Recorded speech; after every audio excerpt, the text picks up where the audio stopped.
नमस्कार, आप सभी का स्वागत है मौसम तक चैनल पर और मैं हूं देवेंद्र त्रिपाठी। इस वीडियो में बात 5 सितंबर के संपूर्ण भारत के मौसम की। दोस्तों, उम्मीद जैसी थी, बादल धीरे धीरे बढ़ने लगे हैं और भारत के मध्य तथा पूर्वी क्षेत्रों में या उत्तरी क्षेत्रों में कुछ स्थानों पर इन बादलों के पहुंचने की शुरुआत हो गई है। और जो लो प्रेशर सिस्टम बनने वाला है अगले 24 घंटों में, यानी आज रात से लेकर अगले 24 घंटों के बीच में ये सिस्टम यहां पर बन सकता है। इसी के चलते मानसून की अक्षीय रेखा का जो पूर्वी सिरा है धीरे धीरे नीचे पहुंच गया है और अब ये बंगाल की खाड़ी में है। इधर गोरखपुर और पटना से होकर के गुजर रही है ये आगे, लेकिन पश्चिम में उत्तर में ही बनी हुई है, यानी तराई वाले रीजन पर, पंजाब और हरियाणा के ऊपर, हिमालयी रीजन से नीचे। और इस सिस्टम के अलावा कई अन्य मौसमी सिस्टम बने हुए हैं, यानी कि बंगाल की खाड़ी से जो सर्कुलेशन बना हुआ है इस सिस्टम से लेकर के आंध्र प्रदेश तक एक ट्रफ रेखा है, यहाँ से लेकर बिहार के बीच में ट्रफ है। तो बहुत सारी सिचुएशंस ऐसी हैं जिनके कारण भारत के कई राज्यों पर मानसून की वर्षा फिर से बढ़ने वाली है और इसी उम्मीद में हम काफ़ी दिनों से बने हुए थे और आपसे भी मैं बार बार यही आग्रह कर रहा था कि उम्मीद पर बने रहिए। लेकिन ये भी सच है कि जहाँ पर फसलों को बड़े पैमाने पर नुकसान पहुँचा है वहाँ पर इन फसलों को ये जो बारिश है रिवाइव नहीं कर पाएगी। लेकिन निश्चित तौर पर जहां पर देर से फसलें बोई गई थी या जहां पर अब फसलों की तैयारी हो रही है उन जगहों पर जरूर इस बारिश से फायदा होगा, गर्मी से राहत मिलेगी। आइए जानते हैं अगले 24 घंटों में देश के किन राज्यों में कहां पर किस तरह की बारिश देखने को मिलने वाली है। दोस्तों, दो तरह के वैसे तो मॉडल देश भर में कई सारे देश और दुनिया में मॉडल्स हैं जिनके बेसिस पर हम वेदर फोरकास्ट देखने की कोशिश करते हैं, कैलकुलेट करने की कोशिश करते हैं। लेकिन ECMWF मॉडल जो है ज़्यादा ऑप्टिमिस्टिक है। इससे पहले मैंने मानसून का वीडियो डाला है, मानसून का अगले 10 दिनों की संभावनाओं का, न्यूज़ मीडिया मंच पर, जिसका लिंक इस वीडियो के डिस्क्रिप्शन में मैं डालने का प्रयास करूंगा, आप देख सकेंगे।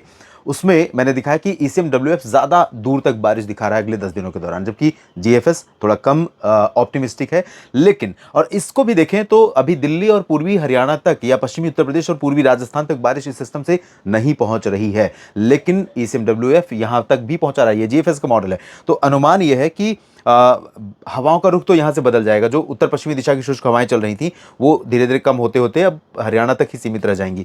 तो इन हवाओं के रुकने का मतलब ये हुआ कि जो पूर्वी हवाएं हैं आर्द्र, वो पहुंचेंगी हरियाणा के पूरब तक। और जब ये आर्द्रता वाली हवाएं यहां तक पहुंचेंगी तो यहां पर बारिश क्यों नहीं होगी। शुरुआत उत्तर भारत से ही कर लेते हैं, जहां पर बारिश अभी फिलहाल कम है, लेकिन संभावनाएं बनेंगी यहां पर भी। आपको ये भी बता दूं कि सितंबर के आखिर तक देश के कई राज्यों में बारिश होने की संभावना रहेगी और सितंबर में इस साल सामान्य वर्षा हो सकती है। अगस्त तो बहुत ज़्यादा कमज़ोर रहा है, लेकिन सितंबर में बारिश हो सकती है सामान्य के आसपास। यहाँ पर जम्मू कश्मीर और हिमाचल प्रदेश तथा उत्तराखंड के कुछ हिस्सों में, कुछ गिलगित बाल्तिस्तान मुजफ्फराबाद के भागों में बहुत मामूली वर्षा होने की संभावना है। थोड़ा सा पश्चिम से भी नमी पहुंच रही है, WD के रूप में मान सकते हैं, या पश्चिमी दिशा से आने वाली हवाओं के साथ जो मॉइस्चर आ रहा है उसके चलते यहाँ पर होगा, गतिविधियाँ होंगी। और यहाँ पर क्योंकि जो मानसून की अक्षीय रेखा है वो भी अभी तराई वाले रीजन में, तो जो बंगाल की खाड़ी से नमी उठ रही है वो इन्हीं भागों पर पहुंचेगी। निचले इलाकों में भी आने में उस पर समय लगेगा। और यहाँ पर पंजाब की बात मैं करूं तो पंजाब में पूरी तरह से शुष्क मौसम रहने की संभावना दिखाई दे रही है। लेकिन हरियाणा का जो पूर्वी हिस्सा है, जिसमें पंचकुला तो पश्चिम में, उत्तर पश्चिम में, लेकिन यमुनानगर, करनाल और कुरुक्षेत्र से लेकर सोनीपत, पानीपत, दिल्ली और इसके बाद नीचे गुरुग्राम, फरीदाबाद, इन भागों पर हवाएं नमी वाली पहुंचेंगी बंगाल की खाड़ी की। और क्योंकि पश्चिमी उत्तर प्रदेश सटा हुआ है तो यहाँ पर हवाएं जब पहुंचेंगी तो कुछ क्लाउड एक्टिविटी, कुछ एक्टिविटीज़ हो सकती हैं। शाम के समय थोड़ी बहुत वर्षा हो सकती है, बूंदाबांदी हो सकती है गर्जना के साथ, लेकिन यहाँ पर अभी भी प्रोबेबिलिटी बहुत कम है। तो इसको मैं बहुत ज़्यादा ऑप्टिमिस्टिक मान के नहीं चलूंगा, लेकिन हो सकती है, इसको रूल आउट भी नहीं करूंगा। पंजाब में बिल्कुल चांसेस नहीं है, पश्चिमी राजस्थान में बिल्कुल चांसेस नहीं है, पूर्वी राजस्थान में कुछ स्थानों पर जरूर हो सकती है बारिश, जिसमें अलवर, भरतपुर, जयपुर, दौसा, धौलपुर, करौली, सवाई माधोपुर, कोटा, बूंदी, बारा, झालावाड़। और यहाँ पर क्या इन पूरे रीजन में बारिश का इंतज़ार है, बारिश की ज़रूरत है।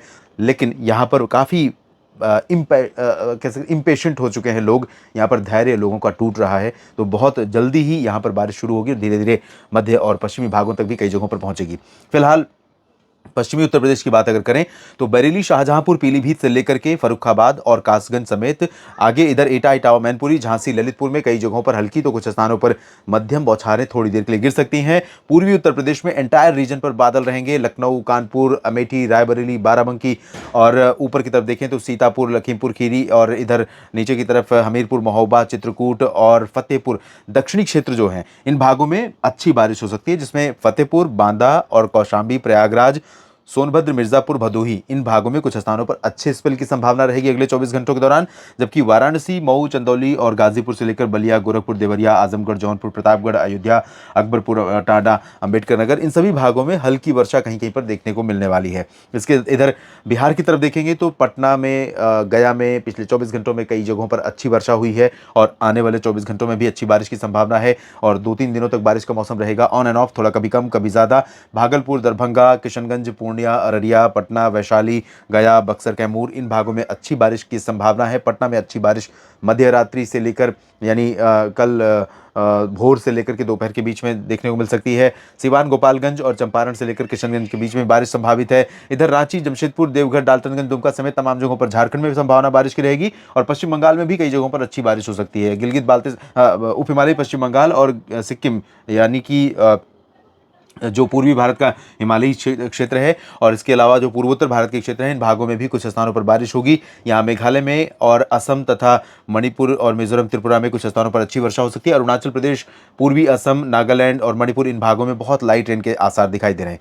अब बारी उन रीजन्स की जहाँ पर अच्छी बारिश होने की संभावना इस सिस्टम के चलते सबसे ज़्यादा दिखाई दे रही है और वो है ओडिशा, छत्तीसगढ़, मध्य प्रदेश, महाराष्ट्र, तेलंगाना।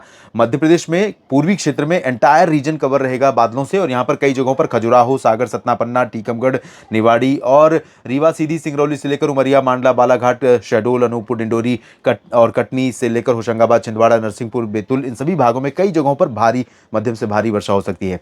ग्वालियर से लेकर गुना, शिवपुरी, श्योपुर, नीमच, भिंड, मुरैना, दतिया यानी कि भोपाल, विदिशा के पश्चिम में भी चांसेस बारिश के रहेंगे। ये जो सफेद रंग आप देख रहे हैं यहाँ पर भी कुछ बादल पहुंचने वाले हैं, हो सकता है देर शाम या रात में पहुंचे, लेकिन यहाँ पर भी कुछ बारिश हो सकती है और कुछ वर्षा यहाँ पर भी रिकॉर्ड की जाएगी। लेकिन अभी यहाँ पर अच्छी बारिश के लिए थोड़ा सा धैर्य और रखिए।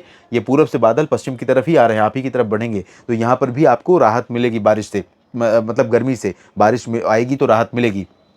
छत्तीसगढ़ में तो पूरा रीजन कवर रहेगा और महाराष्ट्र में विदर्भ, मराठवाड़ा में कई जगहों पर हल्की से मध्यम, कुछ स्थानों पर तेज वर्षा हो सकती है। नासिक से लेकर कोल्हापुर, सतारा, सिंधुदुर्ग, सतारा और सांगली के बीच में जो मध्य महाराष्ट्र का रीजन है यहाँ पर कई जगहों पर वर्षा संभावित है। मुंबई में भी बारिश हो सकती है, रत्नागिरी और सिंधुदुर्ग में भी बारिश हो सकती है, लेकिन इन रीजन्स में लाइट रेन की संभावना रहेगी। गुजरात में फिलहाल अभी चांसेस बारिश के नहीं है, लेकिन थोड़ी बहुत वर्षा ये जो दक्षिणी क्षेत्र है यहाँ पर या बूंदाबांदी या बादल पहुंचने की संभावना रहेगी। बाकी 24 घंटों के बाद यहाँ पर बादल पहुंचने शुरू हो जाएंगे। जब मध्य प्रदेश के पश्चिमी भागों पर पहुंचेंगे बादल तब उसका असर यहां पर भी दिखाई देगा। उत्तरी तटीय आंध्र प्रदेश, तेलंगाना और उत्तरी आंतरिक कर्नाटक, इधर लक्षद्वीप और केरल इन भागों में कई जगहों पर मध्यम से भारी वर्षा की संभावनाएं नजर आ रही हैं और इसके अलावा रायलसीमा या फिर दक्षिणी आंतरिक कर्नाटक, तमिलनाडु में लाइट रेन स्केटर प्लेसेस पर होगी। पुदुचेरी में बारिश हो सकती है, चेन्नई समेत तटीय तमिलनाडु में बारिश कई जगहों पर हो सकती है। अंडमान व निकोबार द्वीप समूह के उत्तरी क्षेत्रों में मध्यम से भारी वर्षा का सिलसिला अभी बना रहेगा और आपको बता दें कि ये अच्छी तस्वीरें आने वाले दिनों में देश के और भी शहरों में और भी जिलों और भी गांवों और राज्यों में दिखने को मिलने वाली हैं और कम से कम पहला पखवाड़ा सितंबर का अपेक्षाकृत अगस्त के अच्छी बारिश देने वाला है, इतना तो लगभग तय है। तो जो भी फसल बच सकी है अब तक उसको आप सुरक्षित कर सकेंगे इस बारिश के मदद से, इस बारिश की मेहरबानी से। बारिश होती है तो उसका पूरा लाभ उठाने का प्रयास करें, जल संरक्षण करने का प्रयास अगर कर सकते हैं, वर्षा जल संचयन का प्रयास अगर आप कर सकते हैं किसान भाइयों तो बहुत अच्छा रहेगा। जब बारिश नहीं होगी उस दौरान ये पानी बारिश का आपके काम आएगा और बारिश का पानी उस पानी से ज़्यादा बेहतर, ज़्यादा काम का होता है जो हम ज़मीन से निकाल कर सिंचाई के लिए इस्तेमाल करते हैं। फिलहाल इस वीडियो में भी इतना ही। जानकारियाँ ठीक लगती हैं तो लाइक और शेयर करना ना भूलें। चैनल को आपने सब्सक्राइब नहीं किया तो दोस्तों सबसे पहले आप कर लीजिए ताकि थोड़ा सपोर्ट मुझे मिले, मेरा मनोबल बढ़े और आपको इसी तरह से और अधिक जानकारियाँ और डिटेल में जानकारियाँ आपके क्षेत्र के लिए लेकर के मैं आपके साथ जुड़ता रहूँ। आप सभी का ये वीडियो पूरा देखने के लिए बहुत बहुत शुक्रिया और बार बार यही कहूँगा कि धैर्य मत हारिए, हिम्मत मत हारिए, लगातार बनाए रखिए हिम्मत, हौसला। अगली फसल निश्चित तौर पर आपको मालामाल कर सकती है। ऐसी उम्मीद, ऐसी आशावादी सोच के साथ अपने प्रयास लगातार करते रहिए। धन्यवाद।